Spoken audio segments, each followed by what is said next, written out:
कुहू international school नसिया colony Gangapur city कक्षा 1 से लेकर 12 तक शिक्षा, संस्कार, अनुशासन, समर्पण के साथ श्रेष्ठ शिक्षा देने वाला एकमात्र संस्थान। अपने बच्चों के बेहतर भविष्य के लिए आज ही प्रवेश लें।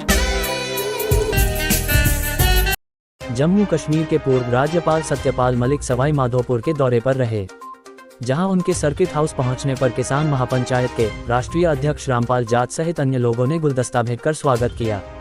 इस दौरान जम्मू कश्मीर के पूर्व राज्यपाल सत्यपाल मलिक मीडिया से भी रूबरू हुए।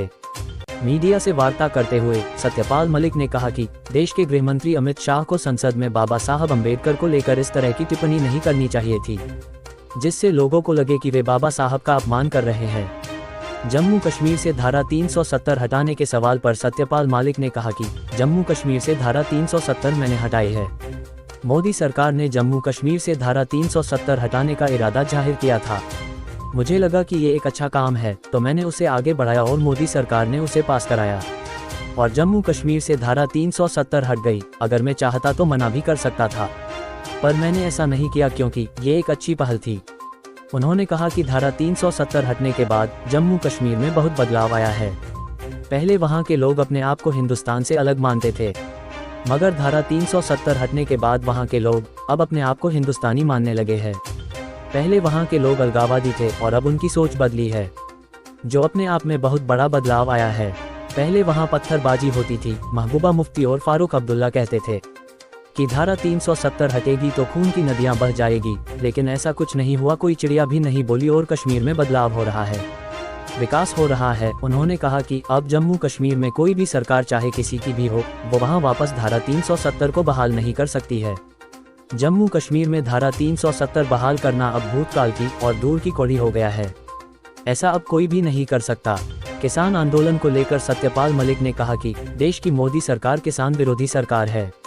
जब किसान आंदोलन हुआ और सरकार को 3 काले कानून वापस लेने पड़े, तो मोदी को किसानों से माफी मांगनी पड़ी और एमएसपी लागू करने का वादा करना पड़ा।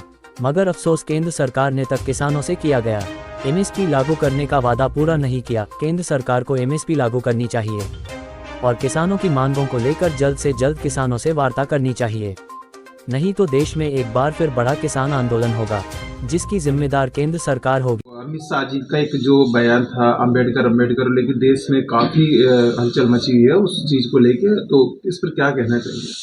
नहीं, वो अमित शाह साहब को उस तरह नहीं बोलना चाहिए था। उससे यही लगता है कि इसको अपमान कर रहे हैं अम्बेडकर का, और जो इस तरह की बात कहते हैं अम्बेडकर की। सर, आप जम्मू कश्मीर के गवर्नर रहे हैं जी। मोदी सरकार ने धारा 370 हटाई, उससे पहले और उसके बाद में क्या फर्क महसूस करते हैं आप जम्मू कश्मीर? देखिए, धारा 370 तो मैंने हटाई, मेरे दस्तखत से हटी। उन्होंने तो सिर्फ इरादा जाहिर किया और कहा कि मुझे एक चिट्ठी भेजनी है। मैं मना भी कर सकता था, लेकिन मैंने समझा कि ये ठीक काम है, तो मैंने चिट्ठी भेजी। वो राज्यसभा में रख के वो पास कराया गया। तो उस वक्त हालात ख़राब थे। उससे पहले कश्मीरियों का ये कहना होता था जब हम जाते थे कि हिंदुस्तान से कब आए, मतलब वो अपने को अलग मानते थे। वो अलगाव वाली फीलिंग ख़त्म हो गई इससे। और महबूबा बहुत कहती थी कि खून की नदियां बह जाएंगी, धारा 370 हटाई तो। ऐसा ही सब फारूक अब्दुल्ला कहते थे, लेकिन चिड़िया भी नहीं बोली और धारा 370 हट गई। अभी वर्तमान में जो जम्मू कश्मीर में सरकार है वो धारा 370 को वापस बहाल करने की बात करती है। कांग्रेस भी ये कहती है अगर हम सत्ता में आते हैं तो धारा 370 वापस बहाल। उनको पता नहीं, धारा 370 वापस होने के लिए पार्लियामेंट में 2/3 चाहिए उनको। वो कभी आएगा? वो तो अब धारा 370 तो पास्ट की चीज है, हो गई अब। सर, देश का युवा अपने आप को ठगा महसूस कर रहा है, बेरोजगारी, और किसान भी अपने आप को निजीकरण को लेकर असमंजस में। ये सरकार किसानों के प्रति एक तरह से किसान विरोधी है। ये कह के ये वादा किया इन्होंने कि हम एमएसपी हटा देंगे। जब वो 3 काले कानून वापस लिए, उस वक्त प्रधानमंत्री ने किसानों से माफ़ी मांगी, वो वापस ली और ये कहा कि एमएसपी हम लागू करेंगे। आज तक नहीं की। फिर से किसान आंदोलन की राह पे सर, इसके बारे में आंदोलन बड़ा होगा। इनको उनकी बातें माननी चाहिए, बातचीत करनी चाहिए सरकार को।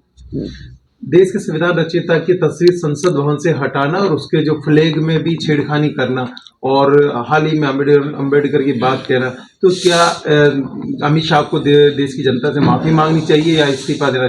नहीं, अमित शाह साहब को स्पष्टीकरण देना चाहिए कि मेरा ये मतलब नहीं था, कुछ तो स्पष्टीकरण दें, माफी की शक्ल तो। सर, देश में वन इलेक्शन वन नेशन वाली बात सामने आ रही है, तो इसको आप किस तरीके से देखते हैं? देखिए, मैं तो इसको प्रैक्टिकली असंभव मानता हूँ, ये हो नहीं पाएगा क्योंकि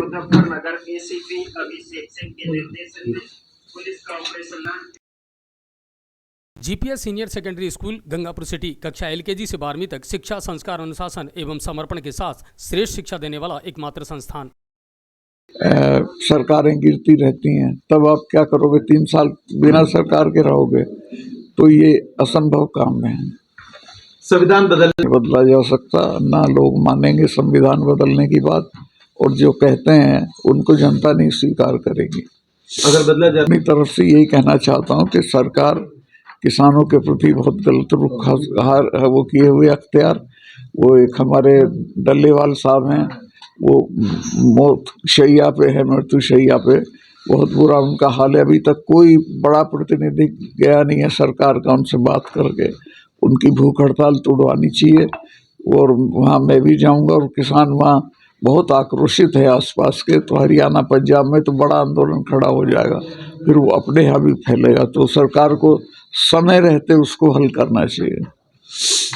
अब आपके शहर गंगापुर सिटी में चिकित्सा के क्षेत्र में नए आयाम, नए भव्य स्वरूप में आया है वर्धमान मल्टी स्पेशलिटी हॉस्पिटल, जिसमें सभी प्रकार की बीमारियों का एक ही छत के नीचे अत्याधुनिक तकनीक से चिकित्सा सुविधा उपलब्ध, जिनमें जनरल मेडिसिन, सर्जरी, गायनिक, शिशु रोग, हड्डी रोग, यूरोलॉजी, दंत रोग चिकित्सा सुविधा उपलब्ध, विशेषज्ञ डॉक्टर्स की टीम, अत्याधुनिक लैब व सभी प्रकार की जांच सुविधा उपलब्ध, सभी प्रकार की योजनाएं जैसे मुख्यमंत्री चिरंजीवी RGHS की सुविधा उपलब्ध। वर्धमान हॉस्पिटल का वादा हर व्यक्ति को निरोगी बनाना।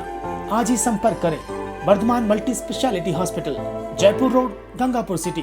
कॉन्टैक्ट नंबर 8302906531 और 746329475।